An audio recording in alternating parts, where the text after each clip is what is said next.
Enosi, s'il te plaît, pars. Tu n'as pas à voir ça. Ce plaidoyer sortait de la lèvre fendue de Yatindi, du sang dégoulinant sur son menton alors qu'elle s'écroulait contre le comptoir de la cuisine. Son mari, Femi, se tenait au-dessus d'elle, la poitrine haletante, le poing toujours serré après le coup qu'il venait de lui porter. Mais ses yeux n'étaient pas fixés sur sa femme. Ils étaient fixés sur la jeune femme figée dans l'encadrement de la porte, des sacs de créateurs éparpillés à ses pieds. La main d'Enosi tremblait alors qu'elle agrippait le chambranle. Elle était venue chez Femi s'attendant à un après-midi de passion, pendant que sa femme était supposée rendre visite à sa mère malade à Ibadan. Au lieu de cela, elle était entrée dans un cauchemar. Yatindi était rentrée tôt et Femi avait perdu le contrôle. Bébé, La voix de Femi se brisa tandis qu'il se tournait vers Enosi, sa colère se dissolvant instantanément en désespoir. C'est elle qui m'a attaqué en premier. Elle est venue vers moi en hurlant, en jetant des objets. Je n'ai fait que me défendre. Le rire amer de Yatindi se transforma en tout, plus de sang éclaboussant son chemisier encre jaune. Te défendre? Je t'ai posé une question, Femi. Une simple question. Qui est-elle? C'est tout ce que j'ai dit. Bienvenue dans Histoire de Tino, où nous vous apportons les récits les plus captivants d'amour, de trahison et de la force qu'il faut pour se relever. Merci beaucoup d'être là et de soutenir notre chaîne. Avant de continuer avec l'histoire puissante de Yatindi, laissez un commentaire ci-dessous et dites-nous d'où vous regardez. Nous aimons communiquer avec des téléspectateurs du monde entier. Maintenant, voyons ce qui se passe ensuite. Enosi ne pouvait pas bouger. Ses jambes étaient comme remplies de ciment. Elle savait que Femi était marié. Bien sûr qu'elle le savait.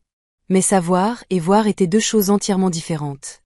La femme au sol n'était pas un concept abstrait, un obstacle à retirer. Elle était réelle, saignante, brisée. Femi, il faut que je parte, murmura Enosi en reculant. Non. Femi s'élança, attrapant le poignet d'Enosi. Ne me quitte pas. Pas maintenant. Pas à cause d'elle. Il fit un geste de dédain vers Yatindi sans même la regarder. Elle a toujours été dramatique, toujours à essayer de me faire passer pour le méchant. Yatindi utilisa le comptoir pour se redresser, son mouvement lent et douloureux. Lorsqu'elle se tint enfin debout, Enosi put voir toute l'étendue des dégâts. Un œil enflé qui commençait déjà à bleuir, la lèvre fendue, des ecchymoses en forme d'empreintes de doigts se formant sur son cou.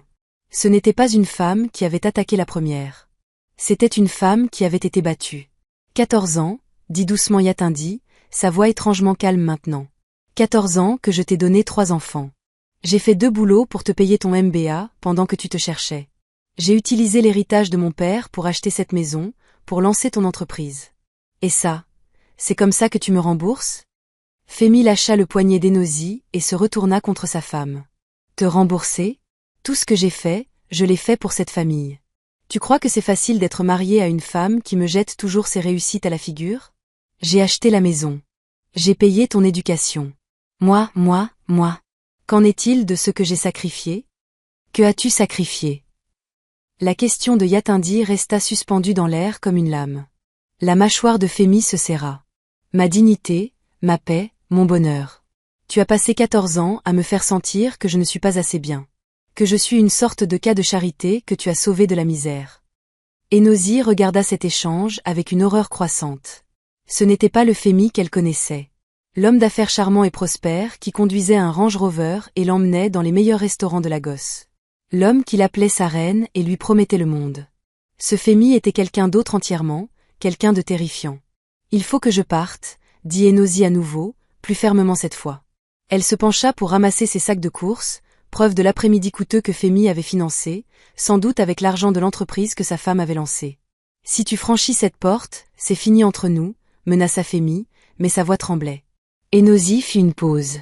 Une partie d'elle, celle qui était tombée amoureuse des cadeaux somptueux et des paroles douces de Femi, voulait rester, voulait croire sa version des faits. Mais une autre partie, une partie qu'elle ne savait pas posséder, continuait de voir le sang de Yatindi sur le carrelage de la cuisine. Je suis désolée, murmura Enosi, bien qu'elle ne soit pas sûre à qui elle s'excusait. Puis, elle s'enfuit. Le bruit de la porte d'entrée claquant résonna dans l'appartement. Pendant un long moment, Femi et Yatindi restèrent en silence, la réalité de ce qui venait de se passer s'installant sur eux comme de la cendre. Elle reviendra, dit finalement Femi. Mais il semblait moins sûr. Elle a juste besoin de temps pour digérer. Yatindi se dirigea lentement vers l'évier de la cuisine, ouvrit le robinet et commença à laver le sang de son visage. À travers le miroir au-dessus de l'évier, elle regarda son mari faire les 100 pas derrière elle, sortant déjà son téléphone pour envoyer un message à sa maîtresse, pour s'expliquer, pour arranger les choses. Et à cet instant, quelque chose se cristallisa à l'intérieur de Yatindi. Pas de la colère. La colère viendrait plus tard. C'était quelque chose de plus froid, de plus clair. C'était une décision. Tu as raison sur une chose, dit-elle doucement, s'épongeant le visage avec une serviette propre. Elle reviendra. Femi leva les yeux de son téléphone, surpris. Quoi? Yatindi se tourna pour lui faire face, et malgré ses blessures, ses yeux étaient perçants, calculateurs. Enosi reviendra, et quand elle le fera, je vais m'assurer que vous regrettez tous les deux le jour où vous avez décidé que j'étais quelqu'un que vous pouviez briser. Femi rit, mais c'était nerveux. Qu'est-ce que tu vas faire, Yatindi? Partir? Tu menaces de faire ça depuis des années. Tu ne vas nulle part. Tu m'aimes trop. Tu es trop investi dans ce mariage. L'amour. Yatindi testa le mot comme s'il était étranger. Peut-être autrefois, mais l'amour meurt, Femi, et tu viens de le tuer. Elle passa devant lui, se dirigeant vers leur chambre. Femi lui attrapa le bras, mais elle se dégagea avec une force surprenante. Où vas-tu? Faire mes valises. Appeler mon avocat. Commencer à documenter chaque ecchymose, chaque blessure. Puis elle s'arrêta à l'embrasure de la porte, le regardant. Ensuite, je vais faire quelque chose que j'aurais dû faire il y a des années. Je vais riposter. Tu n'as pas les moyens de divorcer de moi, ricana Femi. Je prendrai tout. Les enfants, la maison, ton entreprise. J'ai des amis haut placés, Yatindi. Des juges, des avocats, des politiciens. Tu es une femme. Tu penses que quelqu'un croira ta parole plutôt que la mienne? Yatindi sourit, et c'était l'expression la plus glaçante que Femi ait jamais vue sur son visage. Nous verrons. 3 heures plus tard, Yatindi était assise dans sa voiture devant une clinique privée à Lekki, attendant l'arrivée de son amie Busy. Elle avait déjà été photographiée, examinée et un rapport médical documentant ses blessures lui avait été remis. Le médecin, une femme aimable nommée Dr Ifeu, avait posé les questions que Yatindi redoutait. Est-ce la première fois? Voulez-vous porter plainte? Êtes-vous en sécurité à la maison? Yatindi avait répondu honnêtement. Non, ce n'était pas la première fois. Il y avait eu des bousculades, des gifles, des incidents qu'elle avait expliqués comme des accidents ou des problèmes conjugaux. Oui, elle voulait porter plainte, mais elle devait être stratégique. Et non, elle n'était pas en sécurité à la maison, c'est pourquoi elle avait fait un sac et n'avait aucune intention de revenir. Lorsque la BMW de Busy s'arrêta à côté d'elle, Yatindi s'autorisa enfin à pleurer. Sa meilleure amie depuis l'université, Busy l'avait mise en garde contre Femi il y a des années, avait vu les signaux d'alarme que Yatindi avait été trop amoureuse pour remarquer. En montant dans la voiture de Busy, Yatindi se sentit à la fois honteuse et soulagée. Oh mon Dieu, Yatindi, la voix de Busy se brisa en voyant le visage meurtri de son ami. Je vais le tuer. Je jure que je vais le tuer. Non, dit fermement Yatindi. Tu ne le feras pas, parce que j'ai un meilleur plan. Busy quitta le parking, se dirigeant vers son propre appartement à Ikoyi, où Yatindi resterait pour l'instant. Quel genre de plan?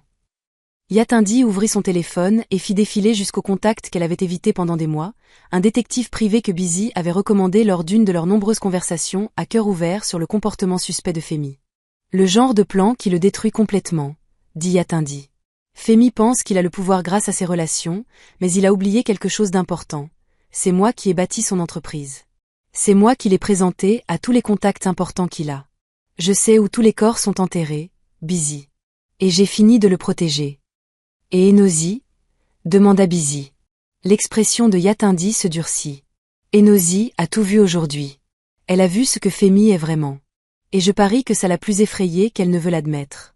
Les gens comme elle, ils sont égoïstes, oui, mais ce sont aussi des survivantes. Et les survivantes ne restent pas avec des hommes qui battent les femmes. Alors, qu'est-ce que tu vas faire? Je vais lui donner le choix, dit Yatindi. Soit elle m'aide à détruire Femi, soit elle sombre avec lui. Parce que j'ai gardé des preuves pendant des années, Busy. Chaque compte offshore, chaque transaction frauduleuse, chaque pot de vin qu'il a payé. J'ai assez de preuves pour l'envoyer en prison pour une décennie. Et si Enosi est intelligente, elle réalisera qu'être de mon côté est la seule façon pour elle de survivre à cela. Busy jeta un coup d'œil à son ami avec un respect nouveau. Quand es-tu devenu si impitoyable? Yatindi toucha doucement son œil enflé. quand il m'a frappé devant sa maîtresse et n'a ressenti aucune honte. C'est à ce moment-là que j'ai réalisé que ce n'est pas moi qui devrais me sentir humilié. Ce sont eux. Son téléphone vibra. Un message de Femi. Bébé, je suis désolée. Rentre à la maison. Nous pouvons arranger ça. Je t'aime. Yatindi le supprima sans répondre. Puis elle ouvrit son courriel et tapa un message à son avocat. Je dois déposer une demande de divorce et porter plainte pour violence conjugale. J'ai des preuves médicales et des témoins. Quand pouvons-nous nous rencontrer?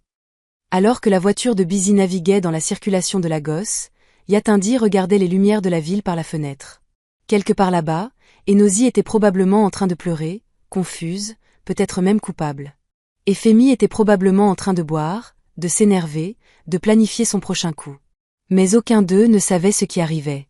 Aucun d'eux n'avait compris que la femme qu'ils avaient sous-estimée avait passé 14 ans à apprendre à survivre dans un monde qui lui disait de se taire, de pardonner, d'endurer. Ces jours étaient terminés. La guerre avait commencé. Que feriez-vous si vous étiez à la place de Yatindi?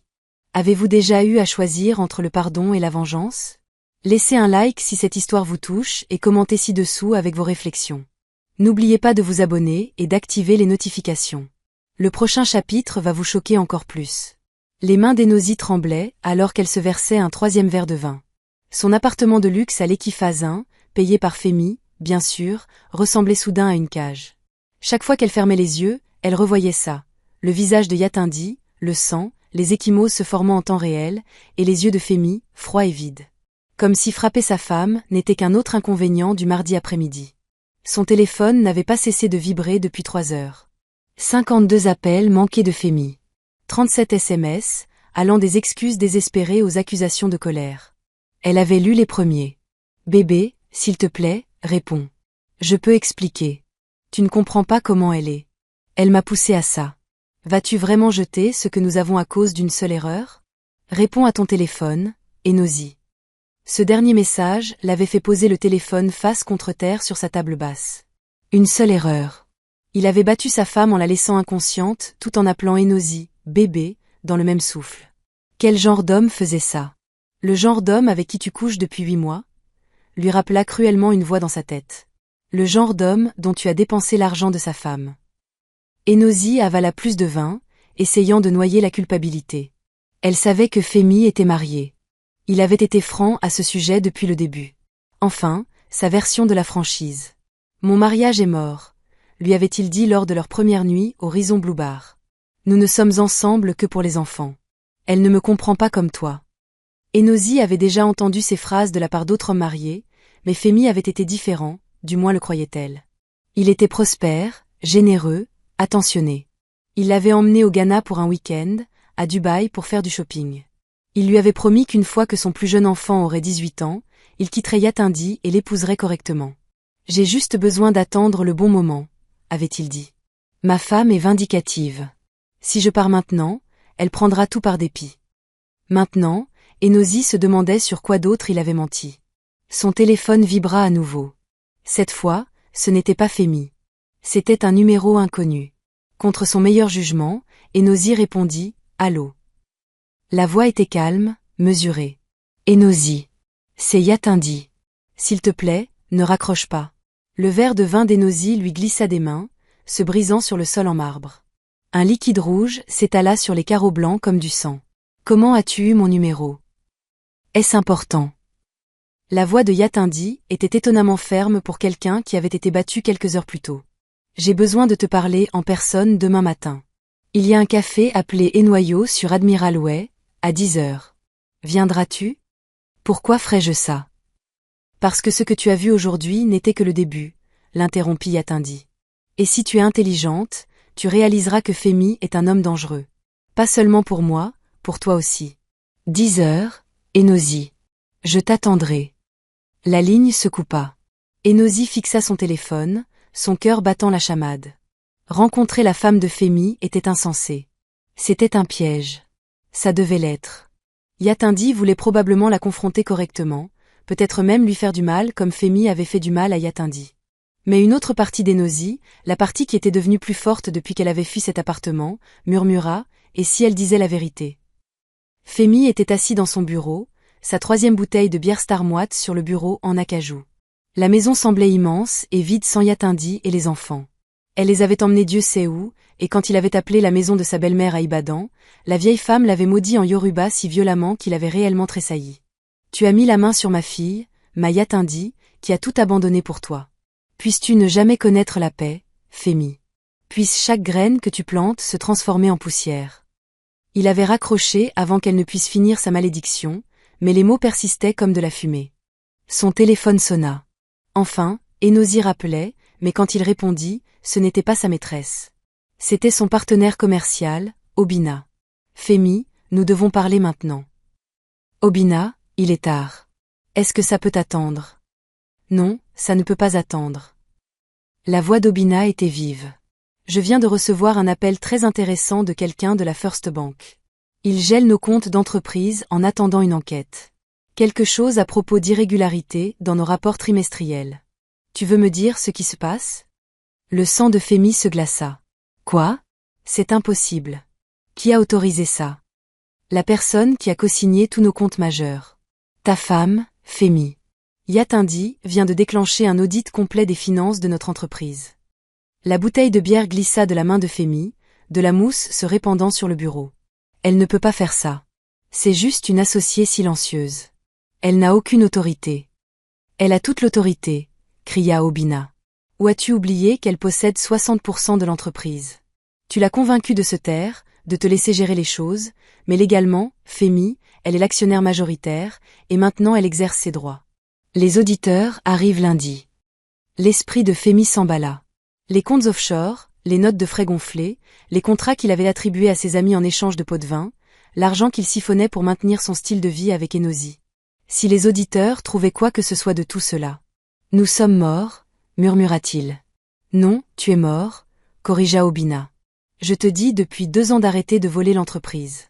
Je t'ai prévenu que Yatindi n'était pas stupide, mais tu étais trop occupé à jouer les gros bonnets avec ta maîtresse pour écouter. Maintenant, nous allons tous payer pour ton arrogance. Obina, écoute. Non, écoute-moi. Je coopère avec l'audit. Je leur donne tout ce qu'ils demandent. Et s'ils trouvent ce que je pense qu'ils vont à trouver, je témoignerai contre toi. J'ai une famille à protéger, Femi. Je ne vais pas aller en prison parce que tu n'as pas pu te retenir.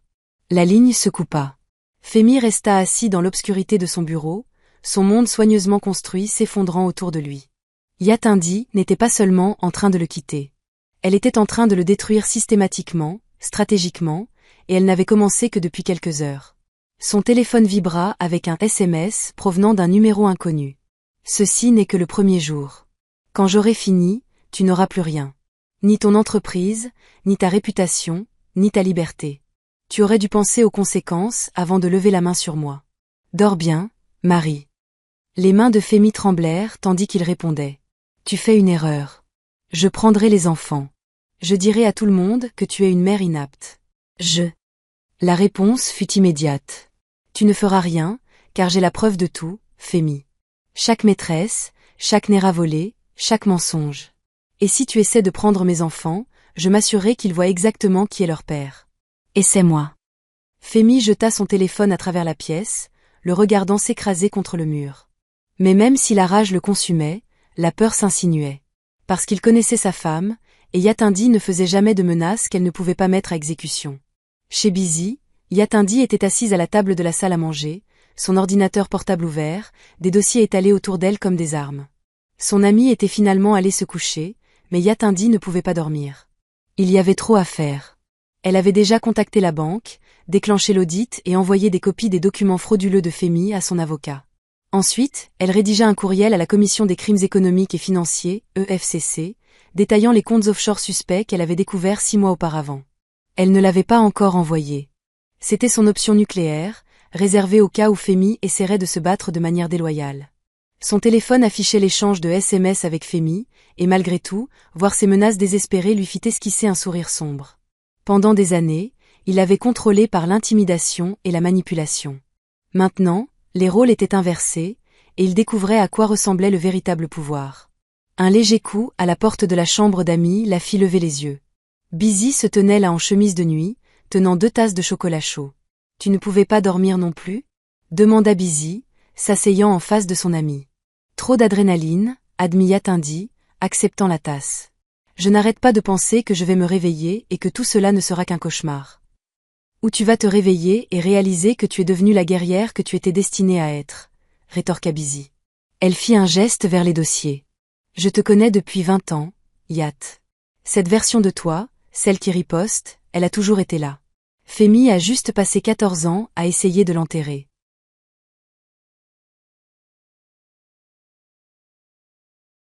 Les yeux de Yatindi se remplirent de larmes. J'ai peur, Busy. Et si je n'y arrive pas? Et s'il gagne? Il a des relations, de l'argent, des amis au gouvernement. Je ne suis qu'une. Tu n'es qu'une femme qui a bâti tout son empire pendant qu'il s'en attribuait le mérite, l'interrompit Busy. Tu n'es qu'une femme qui a des preuves qui pourraient l'envoyer à la prison de Kirikiri. Tu n'es qu'une femme qui a eu 3 coups d'avance sur lui depuis cet après-midi. Arrête de te sous-estimer. Yatindi essuya ses yeux et hocha la tête. J'ai appelé Enosi, je lui ai demandé de me rencontrer demain. Busy manqua de recracher son chocolat chaud. Tu as fait quoi? Yat, es-tu folle? Cette fille est l'ennemi. Non, dit pensivement Yatindi. C'est un pion. Le pion de Femi. Mais les pions peuvent être retournés, Busy. J'ai vu son visage aujourd'hui. Elle était horrifiée, peut-être même dégoûtée. Ce n'est pas de la loyauté. C'est de la peur. Et la peur peut être redirigée. Qu'est-ce que tu prévois? Le sourire de Yatindi était froid et calculateur. Je vais offrir à Enosi quelque chose que Femi ne lui a jamais offert, la vérité. Et puis je vais lui donner le choix. Soit elle m'aide à le faire tomber, soit elle s'effondre avec lui. Parce que j'ai suivi leur relation pendant des mois. Les cadeaux qu'il lui a achetés, les voyages qu'ils ont faits, l'appartement qu'il paie. Tout cela a été acheté avec des fonds volés à l'entreprise. Tu vas la faire chanter? Je vais la sauver, corrigea Yatindi. Qu'elle le réalise ou non. Parce que si elle reste avec Femi, il finira par lui faire ce qu'il m'a fait. Les hommes comme lui ne changent pas, Busy. Ils trouvent juste de nouvelles victimes. Busy leva sa tasse dans un faux toast. À la nouvelle Yatindi. Que Dieu ait pitié de tes ennemis, car tu ne l'auras certainement pas. Elles burent en silence, 2 femmes qui avaient trop vu de la cruauté du monde, qui avaient appris trop tard que parfois, la seule façon de survivre était de devenir soi-même impitoyable. Dehors, la gosse dormait. Mais dans des appartements à travers la ville, 3 personnes restaient éveillées, chacune complotant son prochain coup dans une guerre qui ne faisait que commencer. Femi, désespérée et acculée, essayant de sauver son empire. Enosi, tiraillée entre la culpabilité et l'instinct de conservation, se demandant si elle devait rencontrer la femme qu'elle avait aidé à trahir. Et Yatindi, épuisée mais déterminée, se préparant à faire tout ce qu'il faudrait pour retrouver sa vie, sa dignité et son avenir. Le soleil se lèverait dans quelques heures, et quand il le ferait, plus rien ne serait jamais pareil. Qui pensez-vous va gagner cette guerre, Yatindi ou Femi? Et Enosi devrait-elle rencontrer Yatindi, ou est-ce un piège? Laissez vos prédictions dans les commentaires ci-dessous. N'oubliez pas d'aimer, de vous abonner et d'activer les notifications. Le prochain chapitre arrive, et croyez-moi, vous ne voudrez pas manquer ce qui se passe à ce café. Le soleil matinal projetait de longues ombres sur le café et noyau lorsque Yatindi arriva 15 minutes en avance. Elle avait choisi cet endroit délibérément, suffisamment public pour être en sécurité, suffisamment privé pour une conversation honnête. Le café, niché dans un coin tranquille d'Admiral Way à Lekki, était connu pour sa discrétion. Les politiciens y rencontraient leurs intermédiaires. Les hommes d'affaires y négociaient des accords à l'abri des regards indiscrets.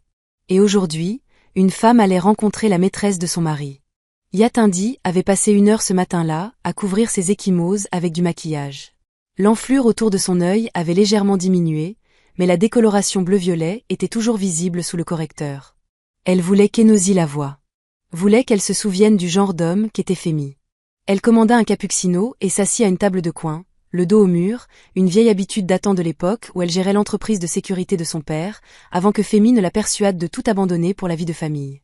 Il est amusant de constater que les instincts de survie ne meurent jamais vraiment, ils hibernent. À 10 heures précises, Enosi franchit la porte. La jeune femme avait l'air terrible. Des cernes sombres ombraient ses yeux, ses cheveux habituellement parfaits étaient tirés en une queue de cheval en désordre, ses vêtements de créateur remplacés par un simple jean et un t-shirt. Elle repéra immédiatement Yatindi et hésita, sa main serrant la poignée de la porte comme si elle pouvait s'enfuir à tout moment. Yatindi leva la main pour un petit signe, délibérément non menaçant.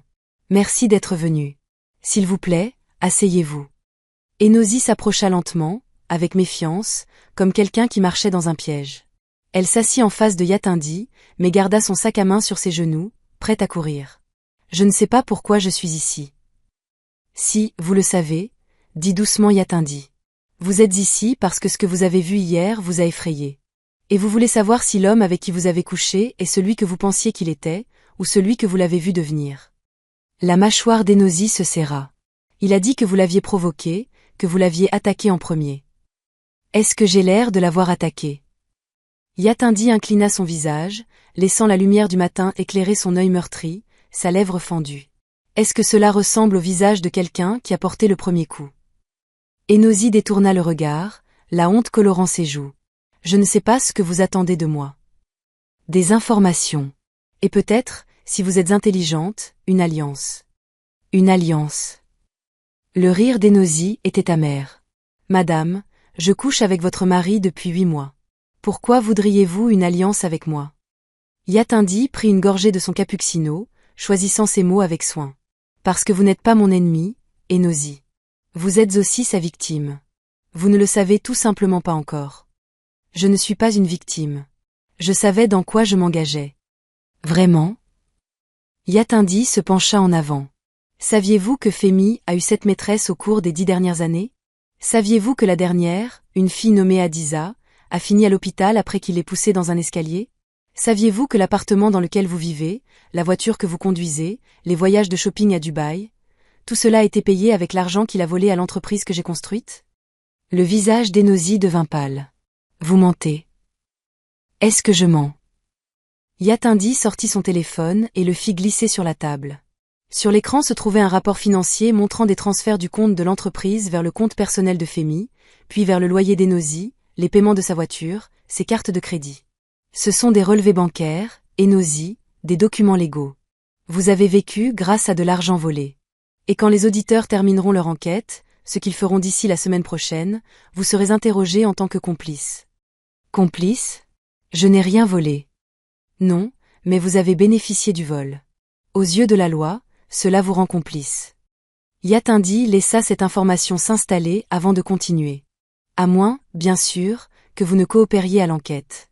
À moins que vous ne témoigniez de ce que vous savez, de ce que vous avez vu, de ce que Femi vous a dit. Enosi repoussa le téléphone sur la table comme s'il était contaminé. Vous voulez que je témoigne contre lui, que je le trahisse.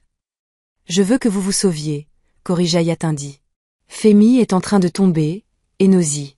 Avec ou sans votre aide. L'EFCC est déjà impliqué. Les comptes de l'entreprise sont gelés. Son partenaire commercial coopère avec les enquêteurs. C'est fini pour lui. La seule question est de savoir si vous vous effondrez avec lui ou si vous vous en sortez indemne. Il m'aime, murmura Enosi. Mais elle n'avait pas l'air convaincue. Il m'aimait aussi. La voix de Yatindi était douce maintenant, presque gentille. Il m'aimait quand je payais ses études. Il m'aimait quand je le présentais aux investisseurs pour son entreprise. Il m'aimait quand les relations de mon père lui ouvraient des portes. Mais au moment où j'ai cessé d'être utile, au moment où j'ai commencé à poser des questions sur où allait l'argent, sur les nuits tardives et les appels téléphoniques suspects, c'est là que l'amour s'est transformé en violence. Les mains d'Enosi tremblèrent alors qu'elle les joignait sur la table. Hier, la façon dont il vous a frappé. Je ne l'ai jamais vu comme ça. Vous le verrez, dit tranquillement Yatindi. Peut-être pas aujourd'hui, peut-être pas demain. Mais finalement, vous ferez quelque chose qui lui déplaira. Vous poserez la mauvaise question, ou direz non quand il veut oui, ou cesserez simplement d'être le fantasme dont il a besoin. Et quand cela arrivera, ces mains qui vous caressent maintenant vous blesseront exactement comme elles m'ont blessé. Des larmes coulèrent sur les joues d'Enosi. Je ne savais rien des autres femmes, de Adiza. Il m'a dit que son mariage était mort, que vous étiez froide et manipulatrice. Il vous a fait passer pour une méchante. Bien sûr qu'il l'a fait. Il est plus facile de justifier la trahison quand on dépeint sa femme comme l'ennemi. Yatindi tendit la main sur la table, mais s'arrêta juste avant de toucher la main d'Enosi. Je ne vous demande pas de m'aimer. Je ne vous demande même pas de vous excuser. Je vous demande d'être intelligente. Aidez-moi à mettre Femi où il doit être, en prison. Et je ferai en sorte que vous vous en sortiez avec votre liberté intacte. Qu'est-ce que j'aurai à faire? Dire la vérité sur l'argent qu'il vous a donné, les choses qu'il vous a achetées, les conversations que vous avez eues sur ses transactions commerciales. Il s'est probablement vanté auprès de vous, n'est-ce pas? Des accords qu'il a conclus, des personnes qu'il a soudoyées, des raccourcis qu'il a pris. Les hommes comme Fémy ne peuvent pas s'en empêcher. Ils ont besoin de se sentir importants, alors ils parlent. Enosi hocha lentement la tête. Il a mentionné des choses sur des contrats gouvernementaux qu'il a obtenus grâce à des pots de vin, sur des factures qu'il a gonflées. Il a fait en sorte que tout le monde le fasse, comme si c'était une pratique commerciale normale. Ce n'est pas normal. C'est une fraude et cela va l'envoyer en prison pour 10 à 15 ans. Yatindi sortit une carte de visite et la fit glisser sur la table. Voici mon avocat. Son nom est Feng Soyemi. Elle est la meilleure à Lagos. Si vous décidez de coopérer, appelez-la. Elle vous protégera, vous obtiendra l'immunité en échange de votre témoignage. Enosi fixa la carte de visite comme si c'était un serpent. Et si je ne coopère pas, si je soutiens Fémy? L'expression de Yatindi se durcit. Alors vous serez accusé de complicité de fraude et de blanchiment d'argent. Vous passerez les 5 prochaines années à vous battre dans des batailles juridiques que vous ne pouvez pas vous permettre. Parce qu'une fois que les avoirs de Fémy seront gelés, il n'y aura plus de voyages de shopping ni d'appartements de luxe. Vous serez seul, sans le sou, et risquerez la prison. Est-ce l'avenir que vous voulez? Le silence s'étira entre elles, lourd de possibilités et de conséquences. Autour d'elle, le café bourdonnait de vie normale. Des gens commandaient du café, riaient de blagues, planifiaient leur journée. Mais à cette table de coin, 2 femmes étaient à un carrefour qui déterminerait le reste de leur vie. Finalement, Enosi ramassa la carte de visite. Si je fais ça, si je témoigne contre lui, il va me haïr. Il va s'en prendre à moi. Il essaiera, reconnut Yatindi. Mais il sera trop occupé à se défendre pour vous faire du mal. Et de plus, une fois qu'il sera en prison, il ne pourra nous toucher ni l'une ni l'autre. Vous pensez vraiment pouvoir faire ça? Le mettre en prison? Le sourire de Yatindi était froid et certain. Je ne pense pas, je le sais. Parce que j'ai passé 14 ans à apprendre tous ses secrets, à documenter tous les crimes qu'il a commis. J'ai des preuves qui feraient pleurer de joie les enquêteurs de l'EFCC. La seule raison pour laquelle je ne leur ai pas encore tout envoyé est que je voulais vous donner cette chance de choisir le bon côté avant qu'il ne soit trop tard. Enosi se leva brusquement, serrant la carte de visite. J'ai besoin de temps pour réfléchir. Vous avez 24 heures, dit Yatindi. Après cela, je soumets tout aux autorités, et vous devrez tenter votre chance avec la clémence qu'elles vous accorderont, ce qui, compte tenu des récentes poursuites pour blanchiment d'argent, n'est pas grand-chose. Enosi se tourna pour partir, puis fit une pause sans regarder en arrière. Elle dit doucement, « Je suis désolée pour tout. Pour avoir cru ces mensonges à votre sujet, pour avoir fait partie de ce qu'il vous a fait. » Je sais, répondit Yatindi. Et je vous pardonne. Mais le pardon ne signifie pas que je vous protégerai si vous faites le mauvais choix. Choisissez judicieusement. La jeune femme partit sans un mot de plus, disparaissant dans la matinée de Lagos comme un fantôme. Yatindi resta seul à la table, finissant son cappuccino maintenant froid. Son téléphone vibra avec un SMS de Busy. Comment ça s'est passé? Elle y réfléchit. Nous saurons assez tôt si elle est intelligente ou loyale. Et si elle choisit la loyauté, alors elle apprendra la même leçon que moi. Que la loyauté envers un monstre ne fait de vous qu'une victime. Répondit Yatindi. Elle paya son café et partit. Son esprit passait déjà à la phase suivante de son plan. Ce soir, elle avait une réunion avec le détective Quinle de l'EFCC, un vieil ami de l'époque de son père qui devait une faveur à sa famille. Demain, son avocat déposerait les documents de divorce officiels ainsi qu'une ordonnance de restriction. Et d'ici la fin de la semaine, si tout se passait comme prévu, Fémy serait menottée. Mais d'abord, elle devait aller chercher ses enfants chez sa mère et leur expliquer pourquoi papa ne rentrerait pas à la maison avant très longtemps. Ce serait la conversation la plus difficile de sa vie. Plus difficile que de confronter Fémy, plus difficile que de rencontrer Enosi, car ses enfants aimaient leur père malgré tout. Et regarder cet amour se transformer en trahison et en déception lui briserait le cœur à nouveau. Pourtant, cela devait être fait. Ses enfants avaient besoin de connaître la vérité. Ils avaient besoin de comprendre que garder le silence sur les abus, sur le vol, sur la violence ne faisait que permettre au mal de prospérer. Ils devaient voir leur mère riposter afin qu'un jour, s'ils se retrouvaient dans des situations similaires, ils se souviennent de sa force et trouvent la leur. Alors que Yatindi traversait la circulation de Lagos, son téléphone sonna. Numéro inconnu. Elle faillit ne pas répondre, mais quelque chose la poussa à décrocher. Oui, Madame Yatindi. La voix était masculine. Professionnelle. C'est le détective Musa du poste de police de Bar Beach. Nous avons reçu un rapport selon lequel vous auriez menacé votre mari et tenté de lui extorquer de l'argent en échange de l'abandon de fausses accusations. Nous aimerions que vous vous présentiez au poste pour un interrogatoire. La poigne de Yatindi se resserra sur le volant. Femi ripostait. Bien sûr qu'il ripostait. Elle savait qu'il ne se laisserait pas abattre sans essayer de l'entraîner avec lui. Détective Musa, dit-elle calmement.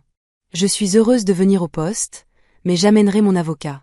Mes rapports médicaux de l'agression que vos collègues n'ont pas réussi à enquêter hier, et mes preuves financières de fraude. Devrais-je également amener les médias? Je suis sûre qu'ils seraient très intéressés par une force de police qui ignore les femmes battues, mais se précipite pour protéger les hommes violents avec des relations. Il y eut une longue pause. Ce ne sera pas nécessaire, madame. Peut-être pourrions-nous planifier cela pour un moment plus opportun. Demain matin, 9 heures. Et détective. La voix de Yatindi était toujours calme. Assurez-vous que celui qui vous a poussé à passer cet appel comprenne que je ne suis pas la femme qu'il a épousée. Je n'ai plus peur et je ne reculerai pas. Elle raccrocha avant qu'il ne puisse répondre. La guerre s'intensifiait, mais Yatindi le savait. Femi utiliserait toutes les armes de son arsenal. Relations policières, menaces légales, humiliation publique. Il essaierait de la dépeindre comme la méchante, la croqueuse de diamants, l'ex-femme vindicative qui détruit la réputation d'un homme bien. Qu'il essaie. Car pendant qu'il passait les 14 dernières années à construire un château de cartes, elle était en train de poser une base de preuves. Et quand sa maison s'effondrerait, ce qui arriverait, elle se tiendrait dans les ruines, prête à construire quelque chose de nouveau, quelque chose d'honnête, quelque chose de réel, quelque chose qu'il ne pourrait plus jamais toucher. Pensez-vous qu'Enosi trahira Femi ou le soutiendra-t-elle? Et Yatindi survivra-t-elle à la contre-attaque de Femi? Laissez vos réflexions dans les commentaires. Nous aimons avoir de vos nouvelles. N'oubliez pas d'appuyer sur le bouton « J'aime », de vous abonner et d'activer les notifications. 23h47 après leur rencontre au café, Enosi se tenait devant le bureau d'avocat de Fink Soyemi et associée à Victoria Island. Elle était restée là pendant 10 minutes, la carte de visite chiffonnée dans sa paume moite, son téléphone plein de messages de Femi de plus en plus déséquilibrés. « Bébé, où es-tu? Il faut qu'on parle. Enosi, je sais que Yatindi t'a contacté. Tout ce qu'elle t'a dit est un mensonge. Je t'aime. S'il te plaît, ne m'abandonne pas maintenant. J'ai besoin de toi. Si tu me trahis, je te détruirai. J'ai des photos de nous ensemble. Je les enverrai à ta famille, à ton église, à tout le monde. Ne me teste pas. » Ce dernier message avait été le facteur décisif. Le passage de l'amour désespéré à la menace froide s'était produit en moins de 3 heures. Yatindi avait eu raison. L'amour de Femi était conditionnel, transactionnel. Et Enosi comprenait enfin qu'elle n'avait jamais été sa reine. Elle avait été sa possession. Elle poussa la porte vitrée et entra. Femi était assis dans son salon maintenant vide, entouré de cartons à moitié emballés. La police ne l'avait pas encore arrêté, mais son avocat lui avait conseillé de se préparer au pire. L'enquête de l'EFCC avançait plus vite que prévu, et le bruit courait que quelqu'un de proche de lui coopérait avec les autorités. Il savait que c'était Obinna. Son ancien partenaire commercial s'était retourné contre lui en 48 heures, remettant des dossiers, des courriels, des relevés de transactions. Traître. Après tout ce que Femi avait fait pour lui, c'était ainsi qu'il récompensait la loyauté. Mais Obinna n'était pas le seul problème. Yatindi avait gelé tous leurs comptes conjoints. Ses cartes de crédit étaient refusées. Son Range Rover avait été saisi ce matin-là. Apparemment, il était immatriculé au nom de l'entreprise, et l'entreprise était sous enquête. Même ses abonnements à des clubs avaient été suspendus en attendant les résultats de l'audit. En moins de 3 jours, Yatindi avait systématiquement démantelé toute sa vie. Son téléphone sonna. Enfin, Enosi rappelait. Il répondit immédiatement. « Bébé, Dieu merci. Où étais-tu? J'étais mort d'inquiétude. » Ce n'est pas Enosi. La voix était masculine, officielle. C'est le détective Quinl de la Commission des crimes économiques et financiers. Nous avons votre petite amie en garde à vue, monsieur Femi. Elle nous a été très utile dans notre enquête. Nous aimerions que vous vous présentiez à notre bureau pour un interrogatoire aujourd'hui. Maintenant, en fait. Le monde de Femi vacilla. Enosi, elle coopère avec nous, très coopérativement. Elle nous a fourni des relevés bancaires, des SMS, des enregistrements de conversations où vous discutiez d'activités frauduleuses. Elle a également témoigné de l'agression qu'elle a vue sur votre femme. C'est un dossier assez complet, monsieur Fémy. Cette menteuse. Je ferai attention aux menaces, monsieur. Nous enregistrons cet appel maintenant. Vous pouvez venir volontairement ou nous pouvons envoyer des agents vous chercher. Que préférez-vous? Fémy raccrocha et jeta immédiatement son téléphone à travers la pièce. Il se brisa contre le mur. Son deuxième téléphone cette semaine. Enosi l'avait trahi.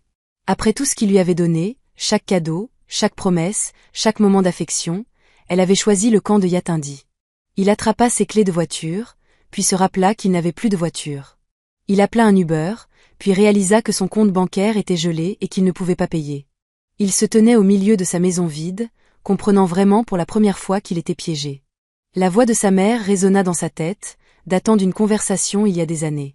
Fémy, l'orgueil précède la destruction. Arrête de vivre au-dessus de tes moyens. Arrête de mentir à cette brave femme avant de tout perdre. Il s'était moqué d'elle, l'avait qualifiée de démodée, lui avait dit qu'il savait ce qu'il faisait. Maintenant, debout dans les ruines de sa vie, il comprit finalement qu'il avait tout perdu. Et pire, il le méritait.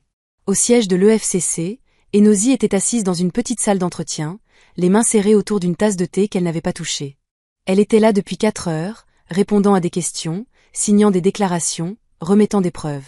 Fink Soyemi était assise à côté d'elle, la guidant à travers chaque réponse, la protégeant de s'incriminer elle-même. « Vous faites ce qu'il faut », dit doucement Fink pendant une pause. « Je sais que ça ne vous semble pas être le cas maintenant, mais vous vous sauvez vous-même. » « Je n'arrête pas de penser à son visage quand il le découvrira, » murmura Enosi. « Il va me haïr. » « Il vous haïssait déjà, » répondit Fink sans détour. « Il le cachait juste mieux quand vous étiez utile.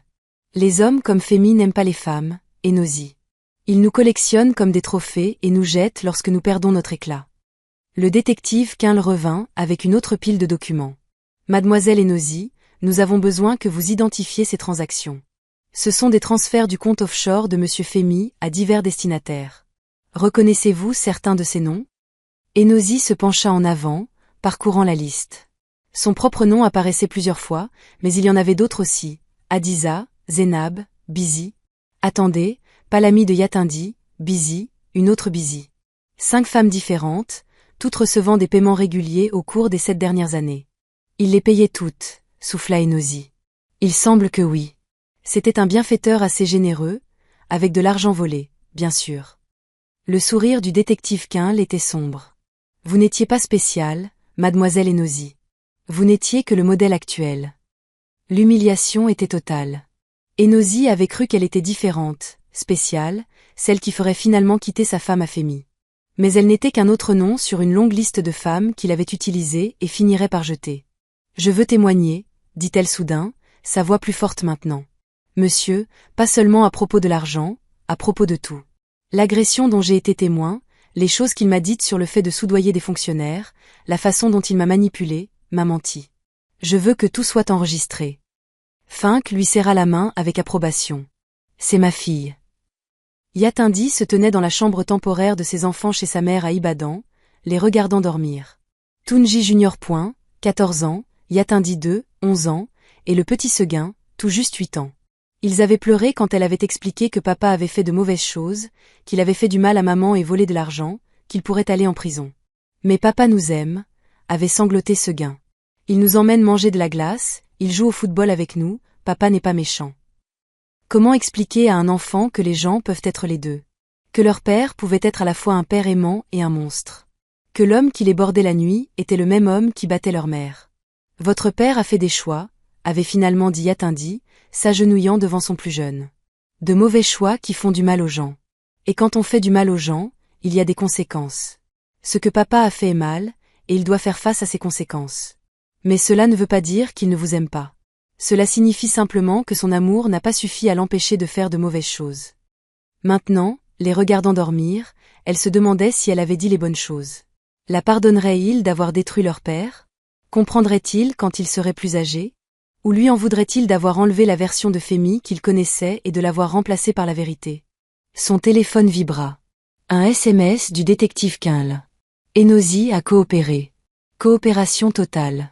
Nous avons assez de preuves pour l'inculper de fraude, de blanchiment d'argent et d'agression. Mandat émis.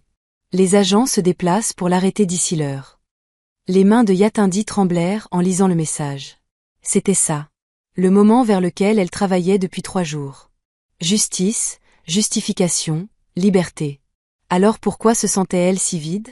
Un autre SMS. Cette fois d'un numéro inconnu. J'espère que tu es contente. Tu m'as détruit. Détruit notre famille. Les enfants te haïront pour ça. Retiens bien mes paroles, Yatindi. Ce n'est pas fini. Femi, une dernière menace désespérée d'un homme désespéré. Elle répondit lentement. Les enfants connaîtront la vérité, et la vérité est que tu t'es détruit toi-même. J'ai juste refusé d'être détruite avec toi. Adieu, Femi. Puis elle bloqua le numéro. Elle descendit les escaliers et trouva sa mère assise dans le salon, la Bible ouverte sur ses genoux, priant tranquillement. Quand elle vit Yatindi, elle ferma le livre et tapota le siège à côté d'elle. C'est fait? Demanda sa mère en yoruba. C'est fait, confirma Yatindi. Il l'arrête ce soir. Sa mère la serra dans ses bras, et Yatindi s'autorisa enfin à pleurer. Pas des larmes de tristesse exactement, mais plutôt de libération.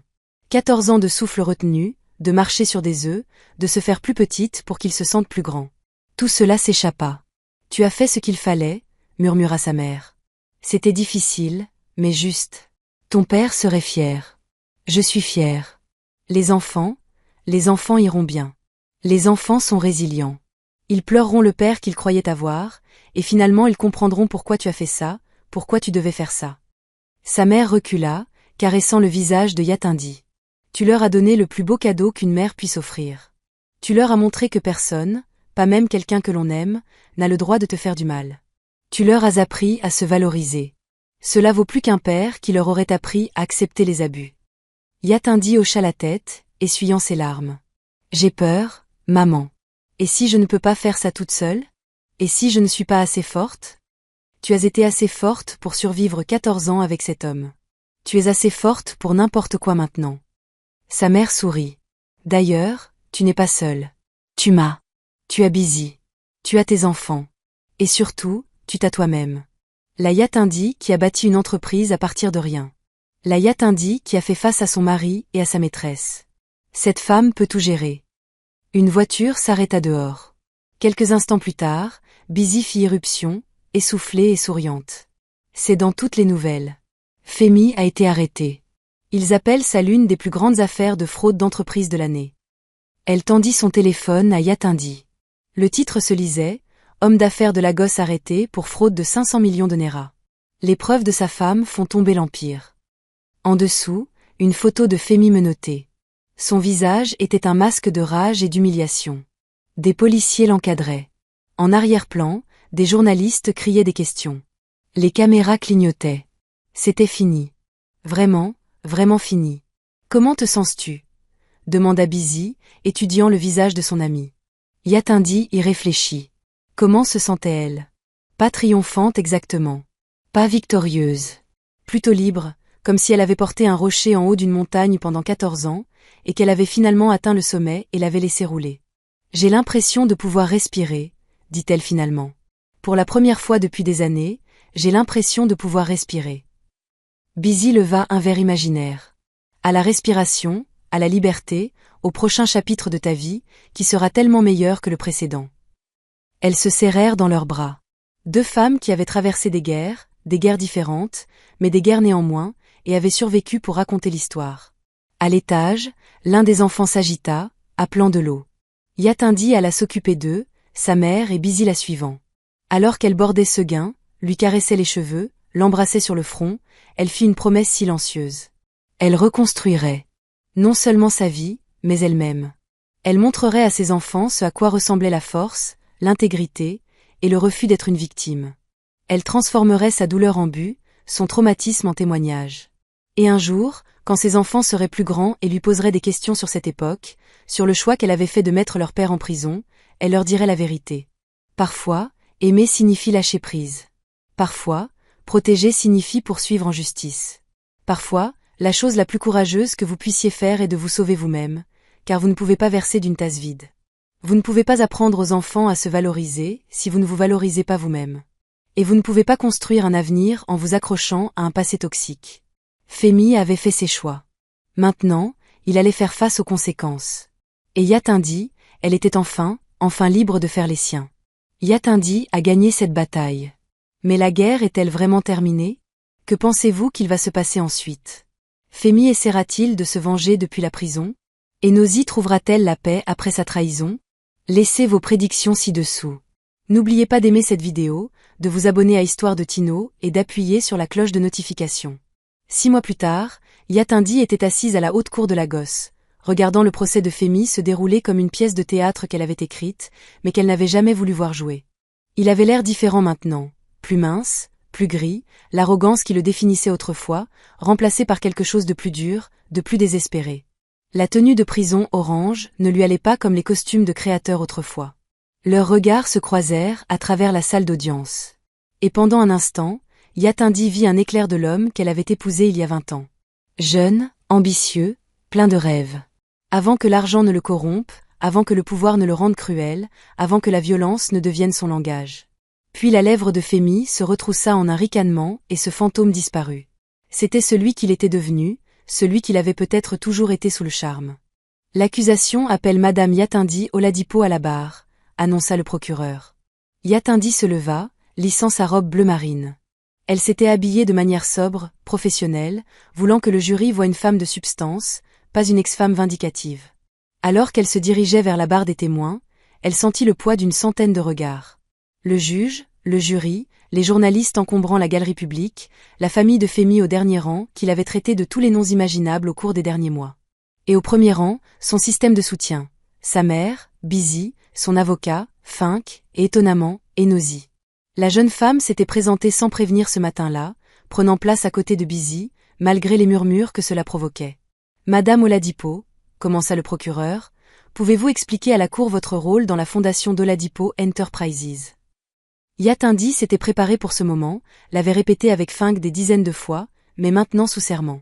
Avec les yeux de Femi brûlant son regard, elle se retrouva à dévier du script. Je n'avais pas seulement un rôle, dit-elle clairement. J'ai fondé l'entreprise avec mon héritage de mon père, 2 millions de Naira.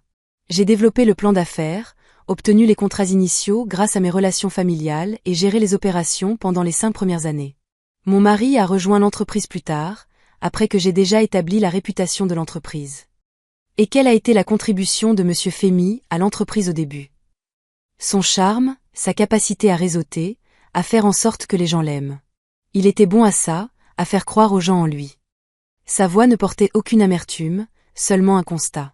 Plus tard, il a pris en charge les relations externes pendant que je gérais les opérations internes. Mais l'entreprise a toujours été légalement mienne.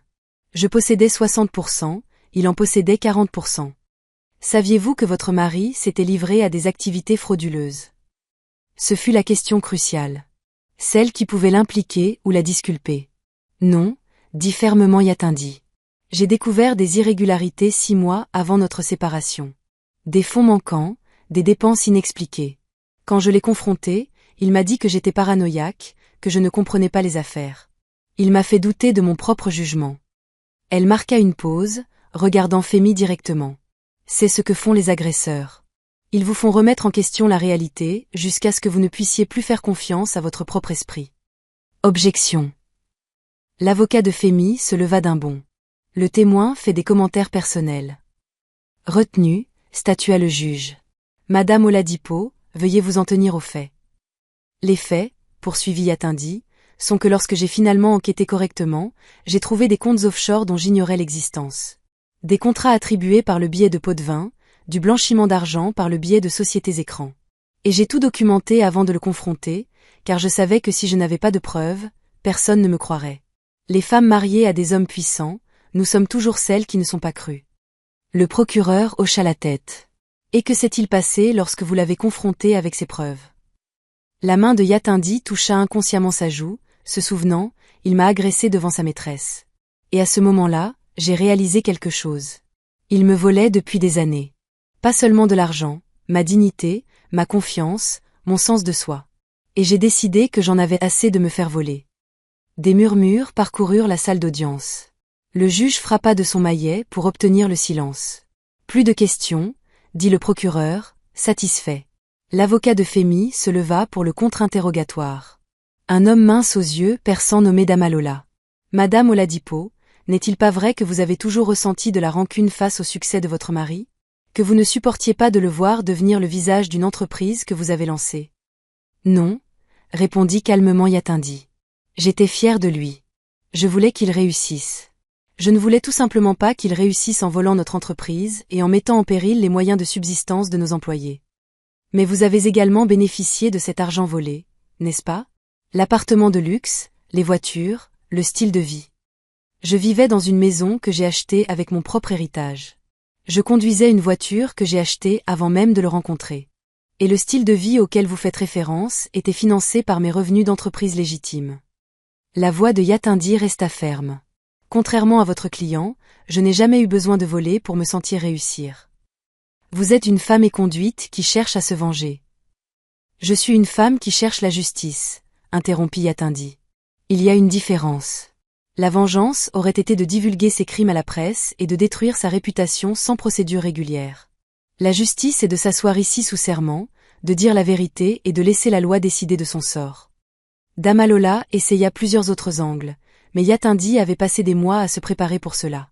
À chaque question qu'il posait, elle répondait avec une précision calme, sans jamais perdre son sang-froid, sans jamais mordre à l'hameçon. Lorsqu'elle quitta finalement la barre des témoins, 2 heures plus tard, elle se sentit plus légère, plus propre, comme si elle avait enfin déposé un fardeau qu'elle portait depuis la moitié de sa vie. Pendant la pause déjeuner, Yatindi trouva Enosi qui l'attendait devant le palais de justice, fumant une cigarette, les mains tremblantes. « Je ne savais pas que vous fumiez, » dit Yatindi, s'approchant prudemment. Enosi rit amèrement. « J'ai commencé il y a 6 mois. Il s'avère que détruire la vie d'un homme et sa propre réputation simultanément est stressant. Qui l'eût cru ?» Elles restèrent dans un silence gêné.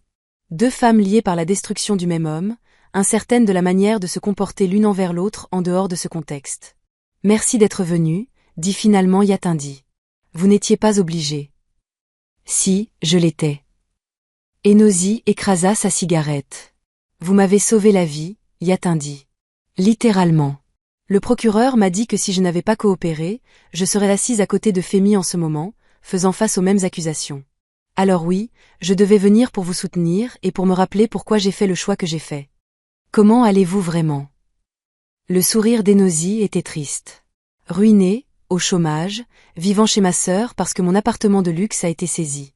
Ma famille m'a renié quand ils ont découvert l'affaire. Mon église m'a demandé de partir.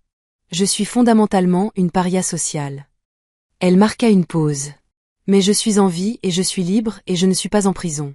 Donc, j'ai été mieux, mais j'ai aussi été pire. J'ai une proposition pour vous, dit soudain Yatindi, se surprenant elle-même. Je reconstruis l'entreprise. Nouveau nom, table rase, opération légitime. J'ai besoin de quelqu'un qui comprend les conséquences de la prise de raccourci, qui a appris à la dure ce que coûte l'intégrité. Quelqu'un qui a fait des erreurs, mais qui veut faire mieux. Enosi la regarda fixement. Vous m'offrez un emploi, après tout? Je vous offre une seconde chance, ce qui est plus que ce que la plupart des gens obtiennent. Yatindi sortit une carte de visite. Réfléchissez-y. Pas de pression. Mais si vous êtes sérieuse au sujet de tout recommencer, de faire les choses correctement cette fois, ma porte est ouverte. Enosi prit la carte avec des doigts tremblants. Pourquoi? Pourquoi m'aideriez-vous après ce que j'ai fait? Parce que garder rancune est épuisant, dit simplement Yatindi. Et parce que je crois que les gens peuvent changer. Pas tout le monde. Femi ne le fera probablement jamais. Mais vous, j'ai vu votre visage ce jour-là. Je vous ai vu choisir le bien au lieu de la facilité. Il faut du courage pour cela. Je peux travailler avec le courage. Avant qu'Enosi ne puisse répondre, Busy apparut, agitant frénétiquement la main. Yat, ça reprend. Et devine qui est appelé à témoigner ensuite? Qui? Femi lui-même. Son avocat le met à la barre. Les sourcils de Yatindi se levèrent. C'est une erreur. Une énorme erreur. Je sais, sourit Busy. Et j'ai hâte de le regarder la faire. Femi monta à la barre avec une fausse assurance. Ses vêtements de prison étaient pressés aussi proprement que possible, ses cheveux lissés en arrière. Il avait toujours été doué pour les performances, mais cette fois, le public n'était pas dupe. Son avocat le guida à travers un récit soigneusement construit. Yatindi était le véritable cerveau. Elle avait géré les finances, pris les décisions, créé les comptes offshore. Il n'était qu'un homme de paille, une marionnette qui signait ce qu'elle lui disait de signer. « Ma femme est une femme brillante », dit Femi, sa voix dégoulinant de fausse admiration. « Trop brillante, peut-être. Elle savait que je lui faisais entièrement confiance. Elle a utilisé cette confiance pour construire son empire tout en faisant croire que j'étais responsable. Et quand j'ai découvert ce qu'elle faisait, quand j'ai menacé de la dénoncer, elle a renversé la situation, s'est fait passer pour la victime. C'était une stratégie audacieuse, assez scandaleuse pour créer un doute raisonnable. Puis le procureur se leva pour le contre-interrogatoire, et tout s'effondra. Monsieur Fémy, vous prétendez que votre femme contrôlait toutes les finances. Pourtant, nous avons le témoignage de 3 maîtresses différentes, y compris mademoiselle Enosi, affirmant que vous leur avez personnellement donné de l'argent, payé leur loyer, acheté des cadeaux. D'où venait cet argent si votre femme contrôlait tout? La mâchoire de Fémy se serra. J'avais mon propre argent, mes propres comptes. Des comptes qui ont été financés par des transferts de l'entreprise que vous prétendez que votre femme contrôlait seule. Comment avez-vous accédé à ces fonds à son insu si elle était ce cerveau tout-puissant? Elle ne surveillait pas tout. Alors, elle contrôlait tout et ne surveillait rien? Lequel est-ce, monsieur Fémy? Le procureur n'attendit pas de réponse. Parlons de l'agression. Vous avez frappé votre femme devant mademoiselle Enosi. Le niez-vous? Elle m'a attaqué en premier. Nous avons le témoignage de mademoiselle Enosi indiquant que votre femme a simplement posé une question sur son identité, et vous avez répondu par la violence. Est-ce votre définition de la légitime défense? Vous ne comprenez pas ce que c'est que d'être marié à une femme comme Yatindi. Le calme de Fémy se brisa enfin. Toujours à contrôler, toujours supérieur, toujours à me jeter son argent et ses relations à la figure. Tout ce que j'ai construit, elle s'en est attribué le mérite. Tout ce que j'ai accompli, elle a diminué. J'ai tout fait dans ce mariage. Alors vous l'avez volé, battu, trahi avec plusieurs femmes. J'ai pris ce qui m'était dû. J'ai bâti cette entreprise autant qu'elle. Ce n'est pas parce que les documents indiquaient qu'elle possédait 60% que... Que quoi, monsieur Fémy? Que la loi s'applique à vous. Que la propriété de votre femme vous appartient simplement parce que vous êtes son mari. Fémy se tenait debout maintenant, criant « Je lui ai donné 14 ans de ma vie, 3 enfants. Je l'ai faite quelqu'un. Avant moi, elle n'était qu'une femme d'affaires ennuyeuse. Je lui ai donné l'excitation, la passion, une vie qui valait la peine d'être vécue. En la volant et en la battant. Je n'ai jamais... » Fémy se rattrapa, réalisant qu'il était piégé. Mais il était trop tard. Le jury l'avait vu. Le vrai lui. Arrogant, agressif, impénitent. Il se rassit lourdement, le visage de son avocat exprimant l'horreur. Ils savaient tous les deux qu'il venait de sceller son propre destin. Le procureur sourit sombrement. Plus de questions, votre honneur. Le verdict arriva 3 jours plus tard. Coupable de tous les chefs d'accusation. Fraude, blanchiment d'argent, évasion fiscale, agression. Le juge le condamna à 12 ans de prison, avec possibilité de libération conditionnelle après 8 ans. Yatindi regarda depuis la galerie alors qu'ils emmenaient Fémy menottée. Il se retourna une dernière fois, ses yeux trouvant les siens à travers la salle bondée. Ce n'est pas fini, articula-t-il. Mais ça l'était, ils le savaient tous les deux. Devant le palais de justice, des journalistes encerclèrent Yatindi, des microphones tendus vers son visage, des caméras clignotant. Madame Oladipo, comment vous sentez-vous à propos du verdict? Regrettez-vous d'avoir envoyé votre mari en prison? Quel message avez-vous pour les autres femmes dans des mariages violents?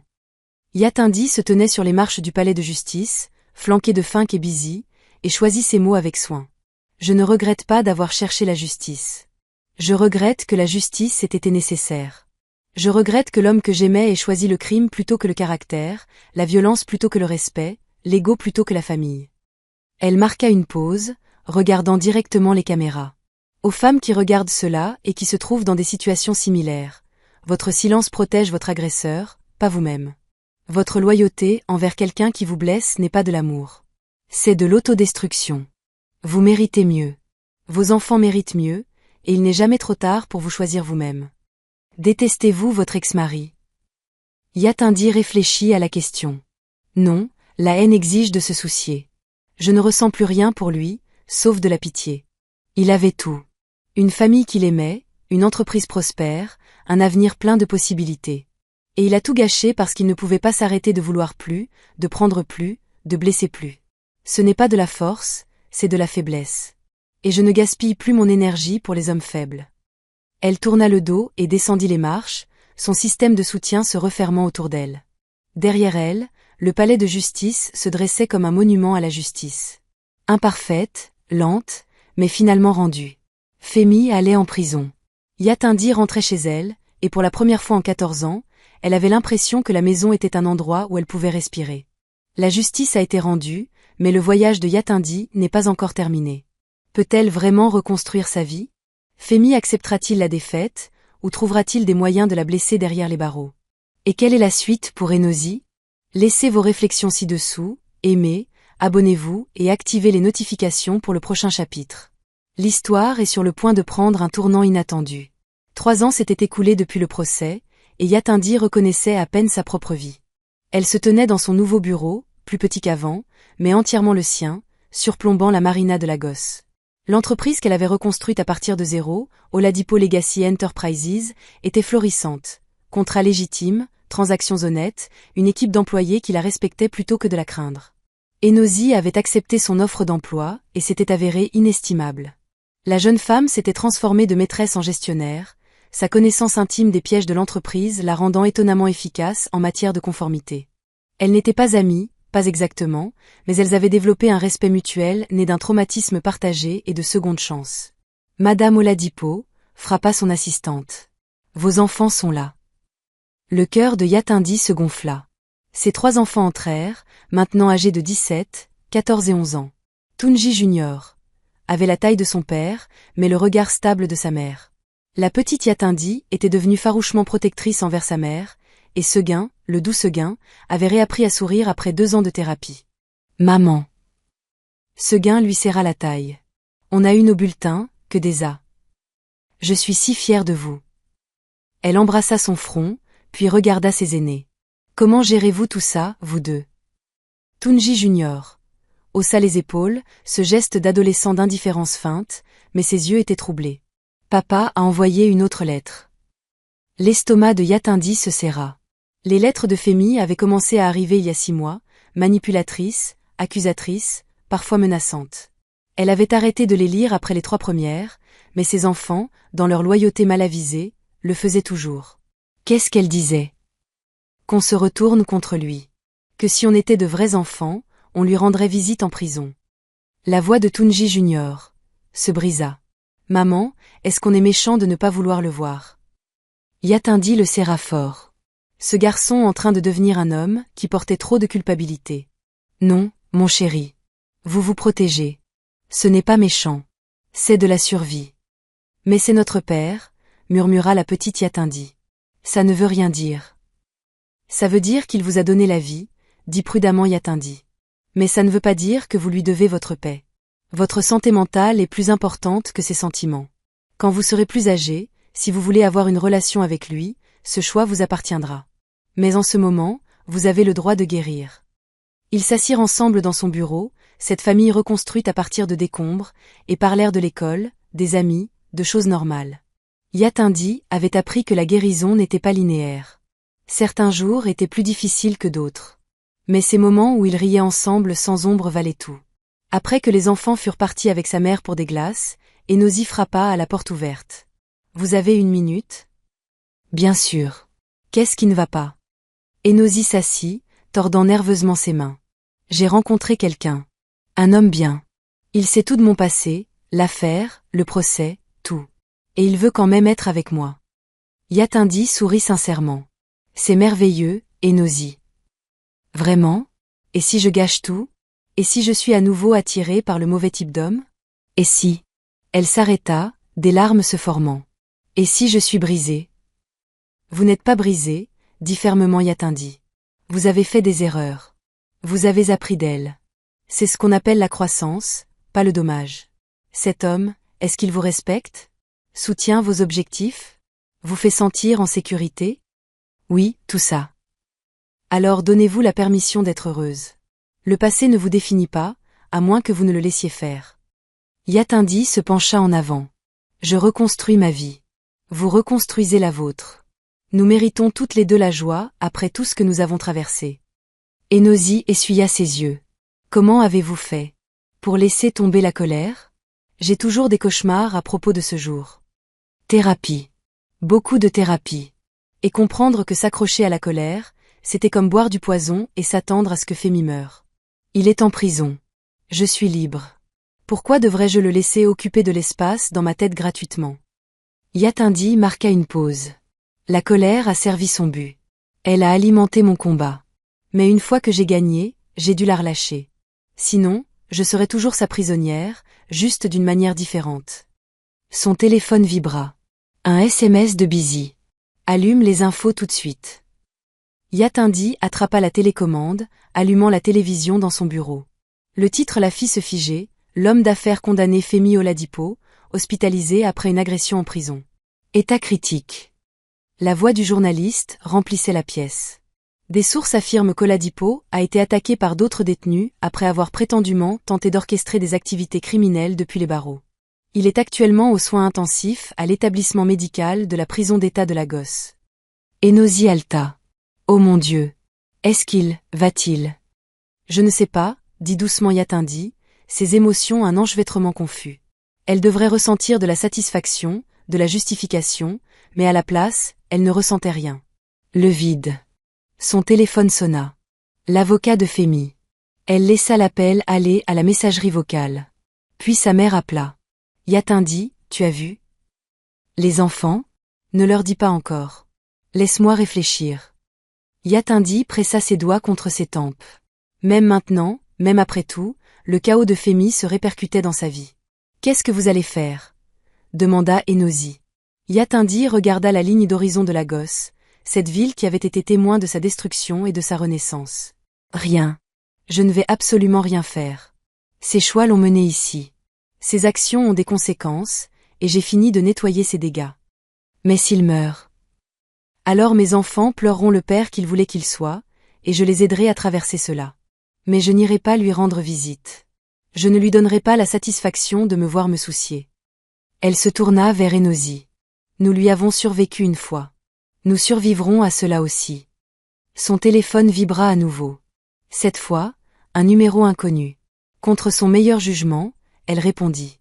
Yat. La voix de Femi était faible, rauque, à peine reconnaissable. Ils disent que je pourrais ne pas m'en sortir. J'ai besoin de voir mes enfants, s'il te plaît. Yatindi serra le téléphone. Tu aurais dû y penser avant de continuer à essayer de les manipuler depuis la prison. Je suis en train de mourir. Nous sommes tous en train de mourir, Femi. Certains juste plus vite que d'autres. Mais je ne traumatiserai pas mes enfants en les forçant à te regarder jouer la victime une dernière fois. Sa voix était d'acier. Tu as fait tes choix. Maintenant, meurs avec eux. Elle raccrocha. Enosi la regarda sous le choc. C'était dur. C'était honnête, corrigea Yatindi. Et honnêtement, je suis fatiguée de son drame.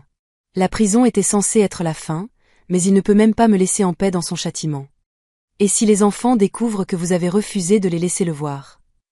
Alors je leur dirai la vérité, que je les ai protégés d'une manipulation supplémentaire. Ils peuvent me haïr pour cela s'ils en ont besoin, mais ils le feront à partir d'un endroit de sécurité, pas de traumatisme. Yatindi se laissa tomber sur sa chaise, blême, épuisé émotionnellement. Est-ce que ce serait vraiment fini un jour? Ou Femi la entraîne jusqu'à ce que l'un d'eux soit sous terre? Son ordinateur émit un bip avec un email. Un contrat majeur, de nouvelles affaires, une dynamique d'avancement. Elle sourit malgré tout. C'était sa vie maintenant. Le succès mélangé aux ombres. Le progrès ponctué par le passé. Mais elle avançait, grandissait, s'épanouissait. Et Femi, il était exactement là où il devait être. Femi ne mourut pas. 2 semaines après l'agression en prison, il fut libéré de l'établissement médical, cicatrisé, mais vivant et plus en colère que jamais. Yatindi la prit non par des fonctionnaires, mais par une lettre menaçante livrée à son bureau. Son écriture était plus tremblante maintenant, mais le venin restait puissant. Tu m'as laissé mourir, refusé à mes enfants leur dernière chance de voir leur père. Tu es un monstre, Yatindi. Mais j'ai survécu. Et quand je sortirai, et je sortirai, tu regretteras chaque choix que tu as fait. Elle la jeta dans la déchiqueteuse sans la finir. Encore une lettre, demanda Enosi depuis l'embrasure de la porte. Sa dernière, affirma Yatindi. Je vais déposer une prolongation d'ordonnance de restriction. Plus de lettres, plus de contacts. Il peut pourrir dans cette cellule et nous laisser en paix. Mais la paix, comme Yatindi l'apprenait, était quelque chose pour lequel il fallait se battre quotidiennement. Ce soir-là, elle assista à la cérémonie de remise des prix scolaires de Tunji Junior. Son fils avait remporté le championnat de mathématiques, et la fierté gonfla sa poitrine alors qu'il acceptait son trophée. C'était ce qui comptait, les réalisations de ses enfants, leur guérison, leur avenir. Alors qu'il célébrait avec un dîner au restaurant Maptes à Ikoyi, le téléphone de Yatindi sonna. La gardienne de prison. Madame Oladipo, je vous appelle pour vous informer que votre ex-mari a été placé en isolement cellulaire. Il a tenté de soudoyer un gardien pour prendre contact avec vos enfants, contre les ordonnances du tribunal. La fourchette de Yatindi s'entrechoqua dans son assiette. Quoi? Il a essayé de les atteindre par divers canaux. Nous avons intercepté plusieurs tentatives. Je voulais que vous soyez au courant. Après avoir raccroché, Yatindi regarda les visages innocents de ses enfants.